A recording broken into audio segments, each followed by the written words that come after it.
Olá pessoal, tudo bem com vocês? Bem-vindos mais uma vez a uma sequência de questões de prova de português, de gramática da língua portuguesa e interpretação de texto. Desta feita, o concurso é do Tribunal Regional Federal de 2014, ok? Da terceira região. Então, terceira região. Vamos dar início à resolução de questões de língua portuguesa, ok? As questões de número 1 a 11 levam em consideração o texto abaixo, vamos ler para depois interpretarmos as questões. O Canto das Sereias é uma imagem que remonta às mais luminosas fontes da mitologia e da literatura gregas. As versões da fábula variam, mas o sentido geral da trama é comum. As sereias seriam criaturas sobre-humanas. Ninfas de extraordinária beleza viviam sozinhas numa ilha do Mediterrâneo, mas tinham o dom de chamar a si os navegantes, graças ao irresistível poder de sedução do seu canto. Atraídos por aquela melodia divina, os navios batiam nos recifes submersos da beira-mar e naufragavam. As sereias então devoravam impiedosamente os tripulantes.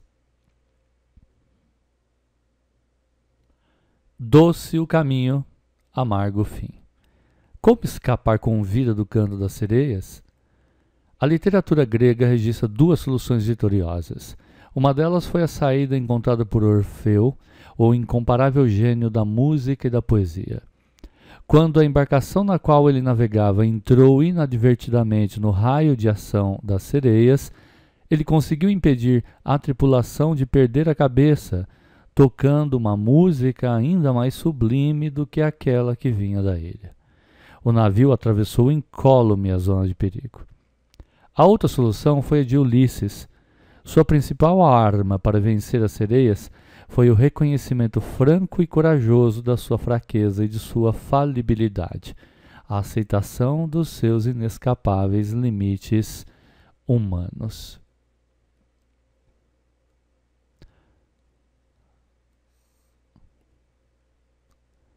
Ulisses sabia que ele e seus homens não teriam firmeza para resistir ao apelo das sereias. Por isso, no momento em que a embarcação se aproximou da ilha, mandou que todos os tripulantes tapassem os ouvidos com cera e ordenou que o amarrassem ao mastro central do navio. O surpreendente é que Ulisses não tapou com cera os próprios ouvidos. Ele quis ouvir. Quando chegou a hora, Ulisses foi seduzido pelas sereias e fez de tudo para convencer os tripulantes a deixarem-no livre para se juntar a elas. Seus subordinados, contudo, cumpriram fielmente a ordem de não soltá-lo até que estivessem longe da zona de perigo. Orfeu escapou das sereias como divindade, Ulisses como mortal. Ao se aproximar das sereias, a escolha diante do herói era clara: a falsa promessa de gratificação imediata, de um lado, e o bem permanente do seu projeto de vida, prosseguir viagem, retornar a Ítaca, reconquistar Penélope, do outro. A verdadeira vitória de Ulisses foi contra ele mesmo, foi contra a fraqueza, o oportunismo suicida e a surdez delirante que ele soube reconhecer em sua própria alma.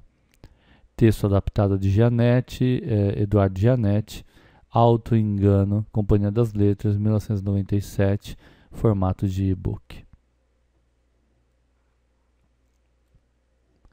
Muito bem, pessoal, lido o texto, nós podemos enfrentar aí as questões de interpretação baseadas no texto, né? Questão 1 diz que há no texto, né? Ou seja, o texto faz menção a... Vamos ver o que há no texto. Há uma rivalidade entre o mortal Ulisses e o divino Orfeu, cujo talento musical causava inveja ao primeiro. Olha, nós podemos procurar em todo o texto e não vamos encontrar nenhum combate entre Ulisses e Orfeu, e de nenhuma maneira a exposição dos sentimentos de um em relação ao outro, portanto a alternativa é incorreta. B. Juízo de valor a respeito das atitudes das sereias. Juízo de valor, pessoal, é falar assim: essas sereias são umas malvadas, têm atitudes demoníacas, ou atitude reprochável, digna de repreensão, ou as sereias estão certas, não há juízo de valor. Há um relato apenas, né, dessa história grega, dessa mitologia grega, mas não juízo de valor com relação à atitude das sereias, ok? Tem uma análise com relação à decisão e como que Ulisses e Orfeu agiram, tá bom? Incorreto, então. C. Crítica à forma pouco original com que Orfeu decidiu enganar. Bom, não há uma crítica. Diz até que Orfeu enganou o canto das sereias como divindade, portanto, incorreta esta. Censura a atitude arriscada de Orfeu. Em nenhum momento a censura a atitude de Orfeu, ou melhor dizendo, de Ulisses, não é? Diz apenas da sua alta capacidade em vencer as mazelas humanas. Então, incorreta é essa. Há uma comparação entre os meios que Orfeu e Ulisses usam para enfrentar desafios. Isso sim é verdadeiro, né, pessoal? Ok? Alternativa correta. Há uma comparação sim, entre os meios, dizendo que Orfeu se comportou como divindade e Ulisses como mortal. Não é isso que a gente vê lá no texto? Orfeu escapou das sereias como divindade, Ulisses como mortal. Ora, claramente, isso é uma comparação entre os meios utilizados por eles para enfrentar o desafio que se apresentou a eles, ok? Questão número 2, baseada aí no texto, né, pessoal? O navio atravessou incólume a zona de perigo. Então, mantém-se o sentido original do texto, substituindo-se o elemento grifado por, veja, incólume. Lembrando, é um problema de semântica, né? Semântica é o significado das palavras, ok? Não é morfologia, nem sintaxe, mas semântica. Mantém-se o sentido original. O navio atravessou inatingível a zona de perigo, intacto, inativo, impalpável, insolente. Analisemos. A. Inatingível. B. Intacto, inativo, impalpável, insolente. O navio atravessou insolente. Não cabe aqui para navio insolente. Impalpável também não é uma palavra que se encaixa bem no contexto. Inativo, sem atividade, também não. E aí ficaríamos aqui com inatingível e intacto.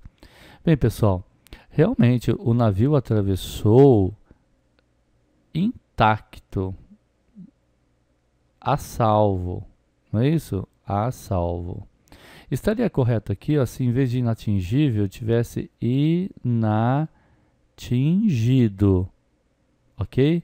Intacto, inatingido, sem sofrer avarias ou danos, inatingido.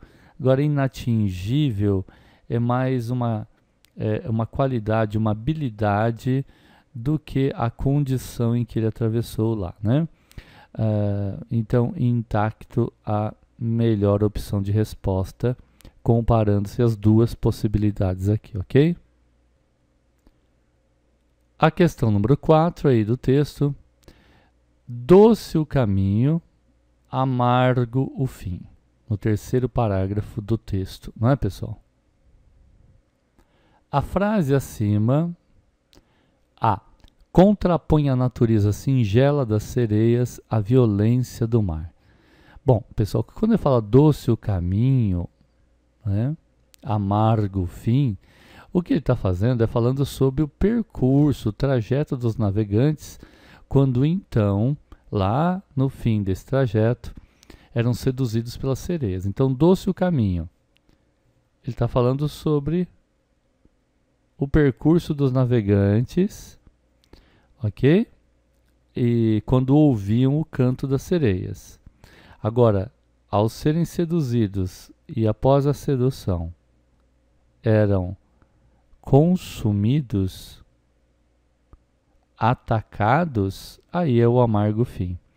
Então sintetiza o percurso e o fim dos navegantes. Agora, contrapõe natureza singela, simples das sereias? Não, né? Assinala a vitória de Ulisses sobre o poder mágico das sereias? Há sim a assinalação lá no texto, mas falar que doce o caminho, amargo o fim, está falando que, no caso, seria a vitória das sereias e não a vitória de Ulisses. Está incorreto isso. Descreve a principal consequência do confronto entre Ulisses e as sereias. Principal consequência. Veja, a principal consequência do confronto entre as sereias e os navegantes em geral, ok?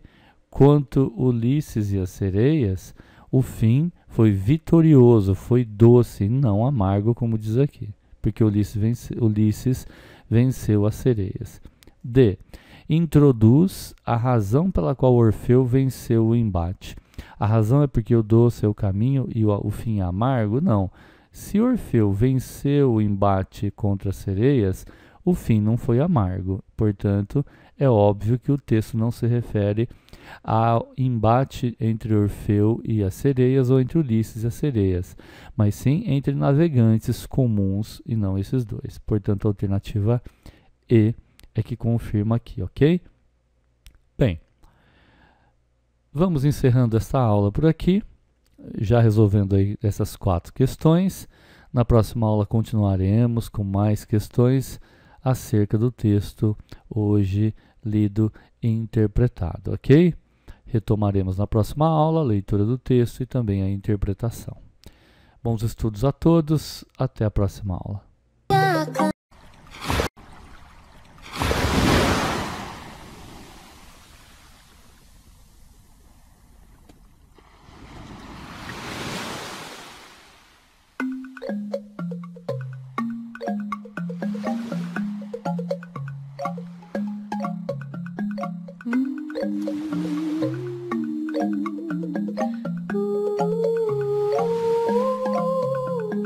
Sabe o que é que faz sereia em alto mar? Depois que se penteia, põe-se a cantar. Passa um marinheiro, ouve o canto e vai atrás. Sabe o que é que faz sereia em alto mar? Devora o marinheiro e põe-se a cantar. Outro marinheiro ouve o canto e vai atrás. Um por um vai devorando e os marujos pedem mais. E a sereia linda fica ainda mais voraz.